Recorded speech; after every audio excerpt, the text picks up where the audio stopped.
Guys, it never fails that I am honestly backstage dancing. It never ever fails. And like 2 seconds before I go on, I'm like, oh, I got to talk. That's what happens each and every time.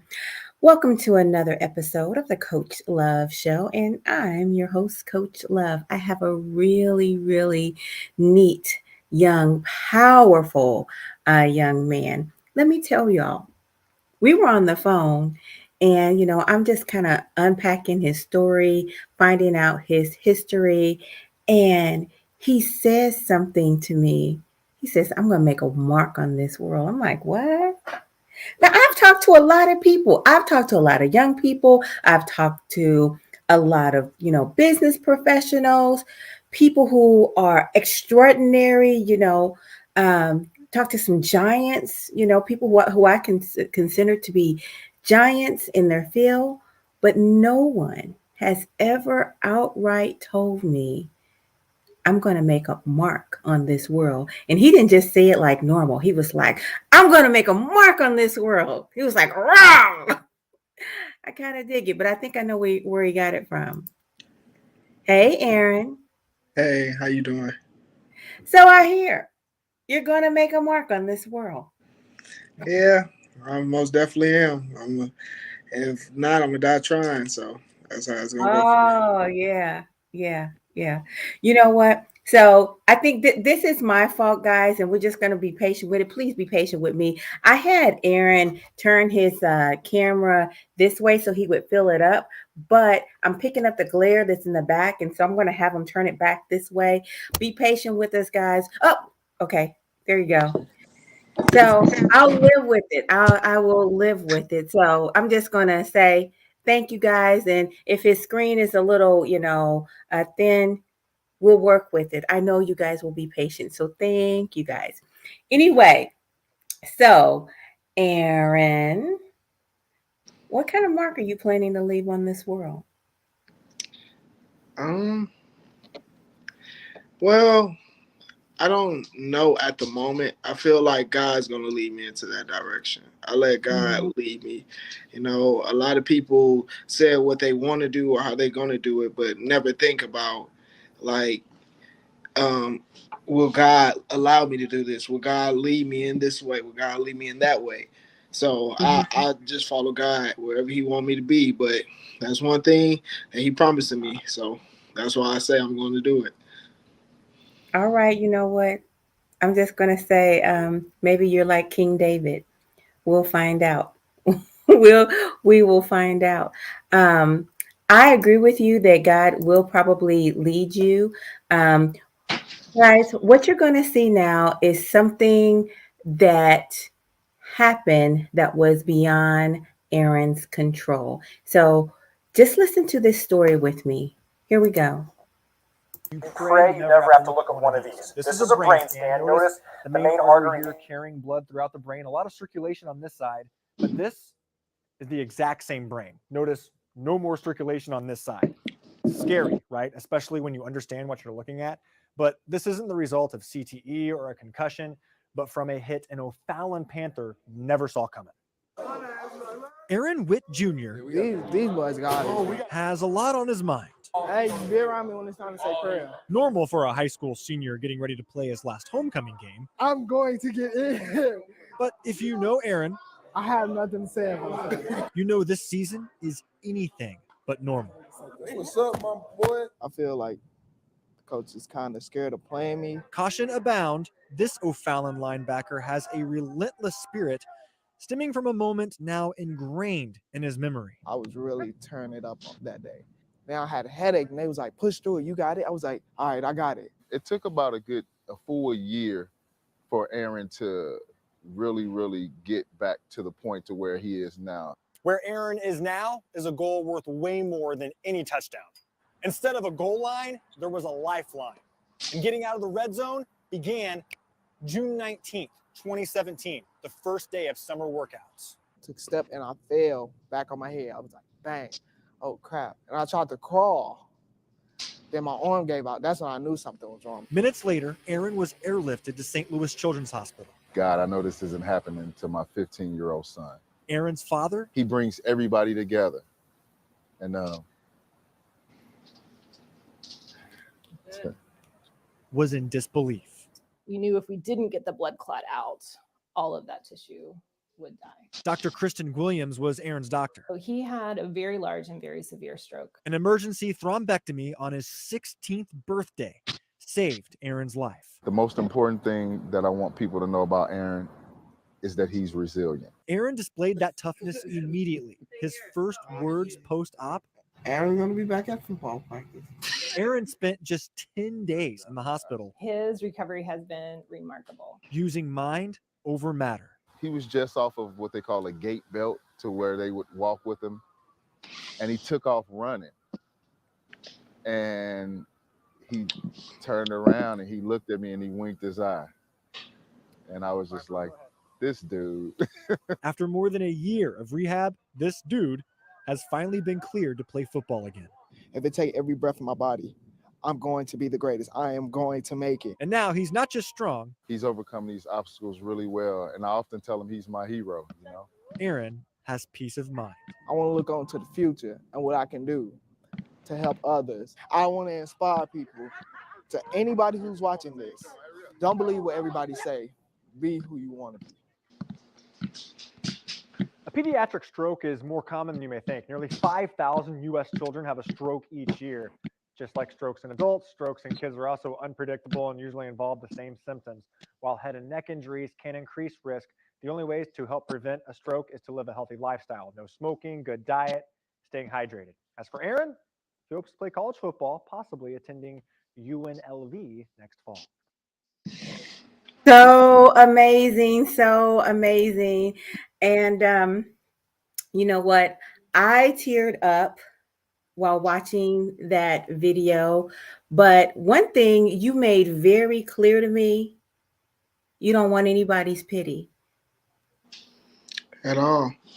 I feel like I'm human just like anybody else. If I was able to get on my 2 feet and walk off, then I was just as normal as anybody else. And sometimes there are odds against me that I have to sometimes work twice as hard as another person, but that's what I was normed to do. I was normed to never be complacent. I was normed to never getting comfortable, never sitting still, never being in the same position and think you're okay, because why stop? So Aaron, can I just ask you this? Do we have permission to admire you? Can we admire you? Is that okay? I mean, I love supporters, so I'll be grateful. I'm just saying, because I'm going to tell you the part that got me. When they said that you had just got, on the gait belt and they were trying to help you walk and you took off running, I'm like, yes, that's impressive to me, because so many people fall. We fall mentally, we fall emotionally, we fall physically. But that is not the ticket. That is not the key. Getting up is the key. Yes. Get up. Yes. And that was not quite easy, actually. That was the first trainer I had when I started learning how to walk. That next day, that second trainer came and she said, okay, we got comfortable walking. I'm like, this is easy. Then we went up those steps. I took 3 steps and I said, let's turn back around. So it wasn't always easy, but, it took a lot of blood, sweat, and tears for this. And like now, especially because I'm in the theater realm, I'm trying to make sure, like, I don't like good and great. I had this one director come to our school for this play that we just recently had called Blood at the Root, and she was telling me, I always say, everybody be like, good job, you did an amazing job, you did a good job. And everybody be sitting on the corner clapping, I just be in the corner upset. Mm-hmm. And she was like, Aaron, what's wrong? Why? I was like, because that was just good. Why would everybody want to be just good? And she was like, well, you can't worry about if it's good or bad. Worry about if it's truthful. And I said, and that made me think about it for a little minute. And I sat with it for months. And towards the end of the play, I was also in her class and I typed something to her. I said, okay, you did give me on the truthfulness, but it's a difference between having good truth and great truth. So I hope when she read that she sat on it and thought about it. Cause Mm-hmm. I bugged her about the paper. I was like, make sure you read my paper, make sure you read my paper so you get my final message that I'm sending. And yes, like everybody from then on knew that I was trying to push farther. I wasn't no ordinary person because I feel like my good will be just okay in the real realm. And my Mm-hmm. great will be good in the great in the real realm. So what I would do is I would take my greatness and bring it good and grow onto that and be even greater and greater the next day. So I wanted to grow. I wanted to prosper. So that's Wow. how I felt about my work ethic.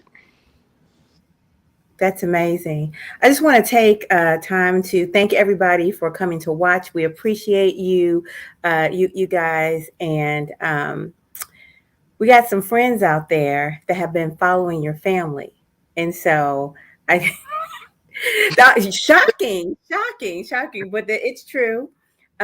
We have some friends out there. They've been following your dad and his journey. They were here for your family. They were very touched by your family on, or your dad's tribute on Veterans Day. And a specific question, this is not necessarily about you, but it was noticed that your whole family seems to truly love America, and had a passion for America. Your grandfather fought for America. Your brother is enlisted, and then your dad serves in his own way. And so I'm just going to ask you straight out, what is your feeling about America? Well, I really appreciate the people that are out there that are serving. I give you the utmost respect because you gave your time and your life and your energy to serve our country, and I appreciate you. But personally, for me, I will Hmm. not like to be involved. I I don't want to serve. But Yeah. but I do have the utmost respect for my brother because some of the things that he showed me and taught me based off of serving were also lessons that I could take in the real world as life. So I really appreciate them as well as my grandfather as well. So I Right. appreciate for serving. So So fair enough. And I want to say this, everybody's not meant to sign up to be in the military, but we can serve our fellow man. So I wasn't suggesting that you serve. I think that you have a different yes, battle. I think yes. you. I think you have a different way that you are going to serve Oh, others. oh yes, most definitely. Giving back to the community, giving kids hope that they can be able to do anything that they put their mind to, and showing them the way, not just telling them. Because everybody can tell a person they don't need Hmm. to be wrong, but you're not showing them how to do good either. So how can they go off of that? Like, like my biggest dream was to build like a health center down in Washington Park, Hmm. Illinois, and like and a rehab center as well. So and give back and create jobs for other people. Like give back literally, but it ain't gonna be easy. You got to work for it as well. But so Okay. So don't beat me up because I can already kind of hear you telling me I'm not going to be like nobody. I can hear that. And so I'm not trying to say that you are like this young man. It's just that you just keep kind of give me his vibes. Chadwick Boseman. Did I say his name right? Family, yes, y'all don't beat me up for saying his name wrong if I said it wrong. But you really, so you've heard that before? Have you heard that before? yes, Okay, yes. see, it's not just me. It's not just me. You just have that vibe to you. So I know you're going out, to California soon. You got some things lined up. Tell us a little bit more about that. Well, I will be going out to LA sometime in December. I have to go visit a school out there. Uh-huh. And the performing arts school that is out there, it is connected with the lady who played Tasha Mack on the game, Wendy. Okay. If I'm not mistaken on her name. If I am, my apologies. But no, it's a really good performing arts school out there that can give me great potential and internships and whatnot. And it has also a great teacher. I call her personally Mama Gigi, but Mm-hmm. she's a great person, and she cannot wait for me to get out there. She's only seen 2 of my clips. She haven't seen the recent one, so Uh-huh. she haven't seen progress. But I know as soon as I get out there, I'm excited to work with her. I'm excited to speak with her around the time class will be going on. So that's a great thing. So I can be able to pop my head in, and see different students and everything that go there already. But yeah, Okay. other than that, So, here I have in college we got this couture modeling little crew that we got down at Eastern, and they are starting back up auditionings and whatnot. So that's gonna be amazing. I can't wait to get ready and work with that. And also January, it will be a modeling show in St. Louis. So I got it. Now, you are normally very curious. I'll tell you, I'm curious why you didn't ask me why I felt those vibes from you. Don't you want to know why? Or do you yeah, already know? Tell me why yeah. everybody else says that about you. Look, no, I don't have a good gist, but a lot of people said like they be getting my energy, and sometimes they feeling Chadwick, and sometimes they feeling Denzel. I don't agree with any of it. I feel like I'm just me personally. Like Mm-hmm. you said, you did say I do get riled up about that, but Yeah. I kind of I don't, but at the same time, too, like powerfully, I feel like it's just like me. Like, I Mm-hmm. feel like my energy brings just me out, nobody else. But I am graceful and honored to receive those 2 names. So, Mm-hmm. Mm-hmm. but Well, fair enough. I'll tell you why. You have a really interesting combination of gentleness, power, and aggression all at the same time. That's a lot. That's a lot. uh, You know, have you heard that before? no, no, that's the first. Okay. Well, that's specifically why I said, and then like in 2 years, 5 years, however long it takes you, when you are, on the big stage and you making your rounds, you better come back and see me, little boy. You hear me?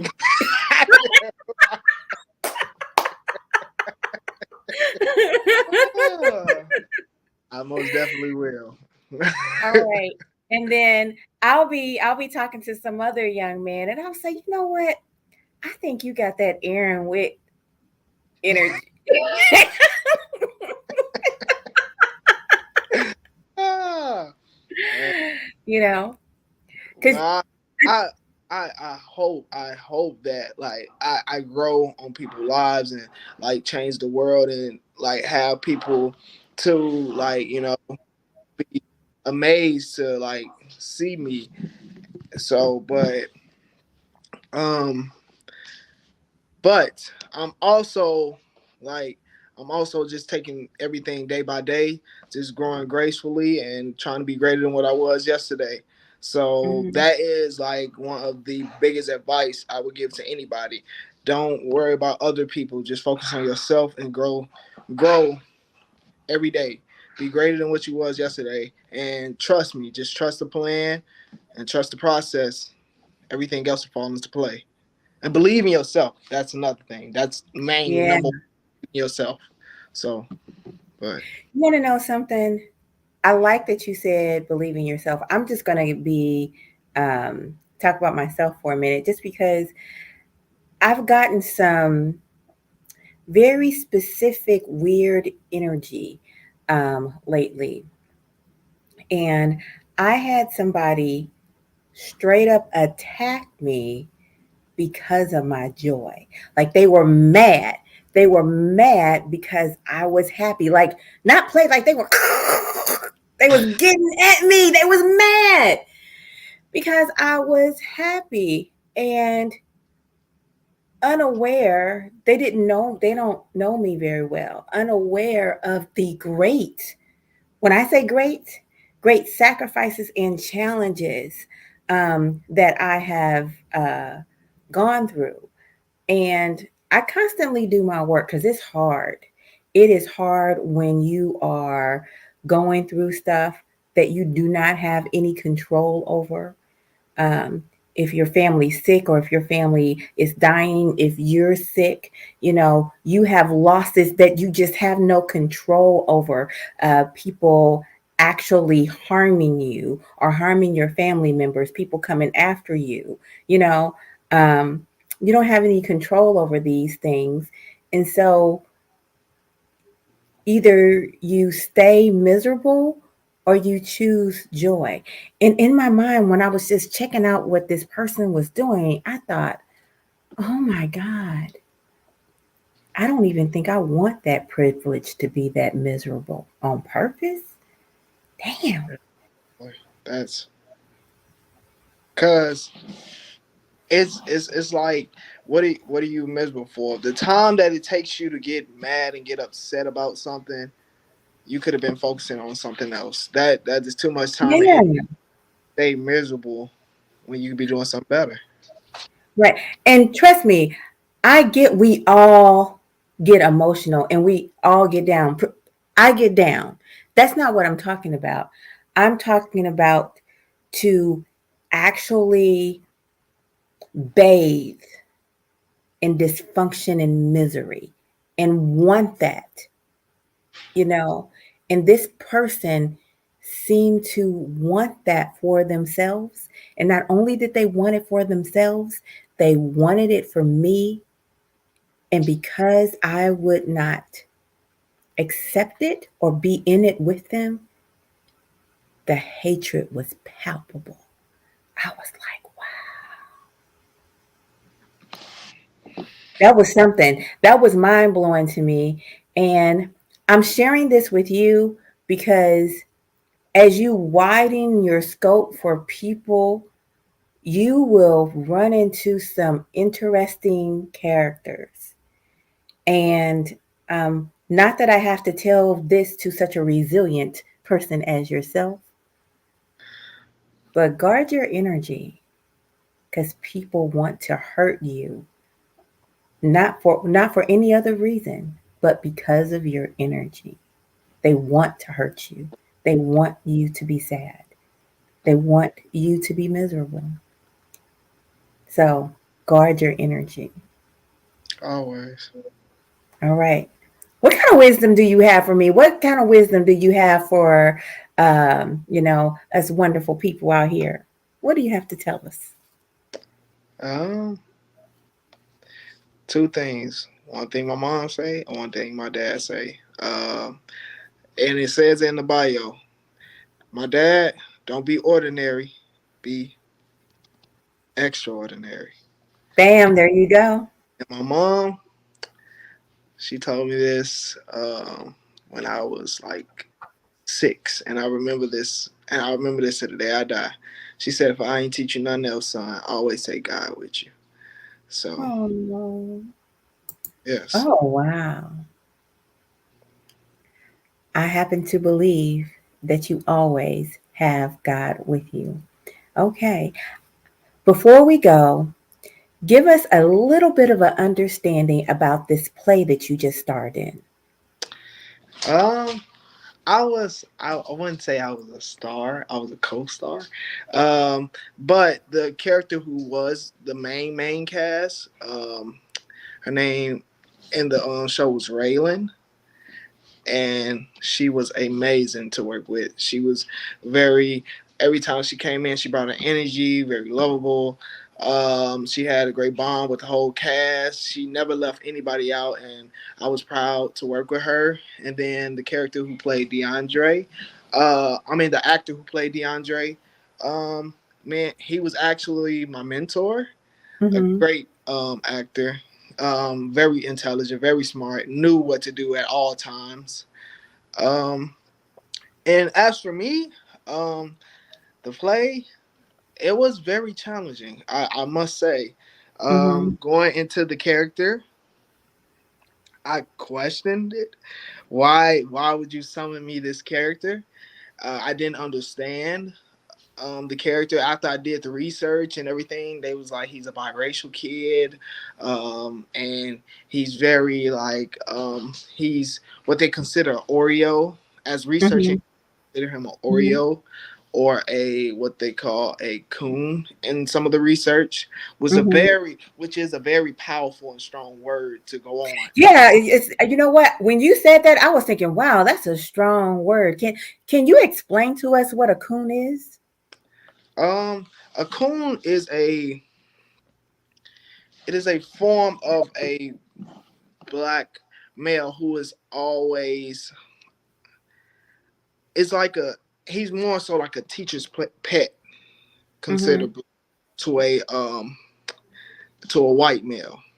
Mm-hmm. And I don't really try to dig deep on the racial bond and whatnot because it kind of get me a little upset and fired up and whatnot. So that's what really made me question the character Mm-hmm. as doing the research on him, and then as we got deeper in the character and seeing all the trauma that he been in, I'm like, why did you pick me? Please tell me why. I don't know what's going on. And it was just like, wow. The more it kept pounding and the character kept pounding, then I had to take some of the times where I was doubted and some of the times I was judged or misplaced or put in the wrong setting and never speak a word about it. Just be a loner and being in rehearsals and being like by yourself outside of rehearsals. You got to isolate yourself from certain friends that normally like to hang out. You can't really go out like that. You got to stay to yourself majority of the time. And I think she's like a sister to me. Her name is Sasima. She was Mm-hmm. one of the ensembles in the play. I thank her because she was the one and only person. Well, not the one and only person, but she was the main person who made sure I was okay, who came and checked up on me at times, who made sure I had something to eat, who made sure that my mind was ready enough to act as this character. I I thank her. I thank her to the utmost because if it wasn't for her, I probably would have had a meltdown with this character because he was that deep. All the pain and all the hurt that he faced, and he walked away from it. And that Wow. was and that was the strongest and most hardest part about it. That he got up off his feet and just walked away from it all and never spoke a word about it. Tried to keep his positive energy when you have a person that's very negative and pound on you about something that she cares about or something she want to dig into more and want you to lose your cool. So that it was a very strong thing and a Mm. strong role to go off of like that. It was very painful to read some of the lines that were going on and everything. And this director actually taught me a lot. Like Yeah. she taught me very much. Like from the table read, it was bad because at first I didn't think I was gonna get that part. So this is what happened. So we did the audition, we did the callback. She only seen me act as Justin. She didn't want to see any more. I was supposed to do an audition for him and DeAndre. So I was like, okay, cool. And I was trying to lean towards more of DeAndre, but Mm-hmm. I really didn't do all the research. But thank God she picked me as Justin first. She made me audition for Justin first. And then after she seen me audition, she said, I don't want to see no more. She was like, you didn't do anything wrong. I just don't want to see anymore. And I got off stage. I was like, okay, well, I know I did my best. So, and then we come to the call. Then we get to the table read. She said, okay, I'm gonna have this one person. I'm not gonna say her name, but she is a good actress as well. She said I'm gonna have her to start off reading the code read, and then the next day I'm gonna have you, Aaron, to read the code read. I said, okay, that's fine, you know. And I was like, I had rehearsal for this improv show. For this improv group that I'm in, and so we started off and everything going good. I went to rehearsal. I came back. I said, okay. I really didn't care how she did because I was in competitive mode. I was great though. Like, you know, I do care about my I do care about, like, you know, people I audition with. I do show like favoritism. You just wanted to win. You wanted to make sure you got a part. Yes, I wanted to make sure I got the part. Like, okay. You know, still, like, even though we do care about each other actors, this still is a competitive game. So we got to make sure we do something. So I get there Friday. She said, okay, Jocelyn, I want you to read again. And in the back of my head, I'm like, lady, didn't you say I could read the next day? I was like, oh my goodness. So I'm just sitting there, like, and I'm just trying to keep my cool. And I'm reading, and I'm taking notes. I'm reading, I'm taking notes. And she just read the whole thing. I take a deep breath. Close my book. I look. I shook my mentor hand. He was like, you all right? I said, well, I know I ain't get the part. Good day to you. I was like, and when I got the part, I was so confused. I was like, huh? Really? How did I get? And then it got me to questioning, why did you pick me? Mm-hmm. I didn't do anything. You rarely see me for my audition. You only see me do my monologue. That was the only main work she seen me do until it was time for me to act as Justin. That was the only work. She only seen me do my monologue for my audition. And so we went to work, and I'm thinking, I'm like, why did she pick me? Every time I come to rehearsal, I'm just thinking, why did you pick me? Why did you pick me? I don't understand this. So then we get in, and then I talked to one of the stage managers. She's a great stage manager, Estella Guzman. She's a junior at Eastern, and she's very talented, a very great hard worker at the position that she does. Mm-hmm. And I asked her, I was like, hey, do you know why she picked me? Because I didn't understand. She was like, I can't tell you, but just know your name was in the conversation the whole time. I said, wow, okay. So then we took it from there, and I used to just bug her. And then after I knew I was deep in the role, I knew my lines and everything. I was off book by a week before it was time to get off book. I was like, okay, well, that's fine. So I was like, okay, well, now it's my time to shine. Why did you pick me? She was like, I don't know. Why do you think I picked you? I'm like, you're not telling me the truth. Why did you pick me? Please tell me. I want to know. And then by the time to end, she said, Aaron, I really don't want to tell you this because it's kind of bad luck to tell you this before the show opened. I said, I just want to get closure on this character. I done done all the research. I done understood this man. I done learned how to do a military walk. Now that was challenging. The military walk was very challenging. So I was like, why? Why did you pick me? She told me, and I was like, wow. So why? Why did she pick you? That was an inside conversation. I can't I'm sorry. Okay, fine. I'm going to pretend like she saw in you what I saw in you, a very unique blend of extraordinary qualities that kind of jump off of the page and into your heart. How about that? That's dope. But it blended in with that. So yeah, it was basically that.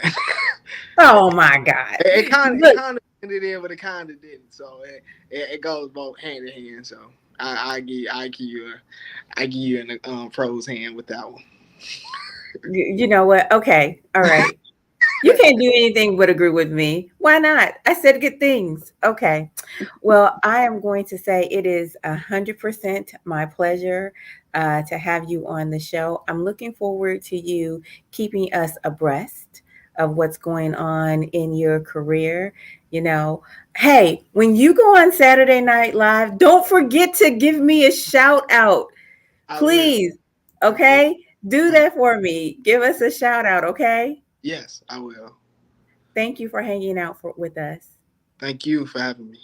My pleasure. Bye-bye, guys. Thank you for watching. All right, take care.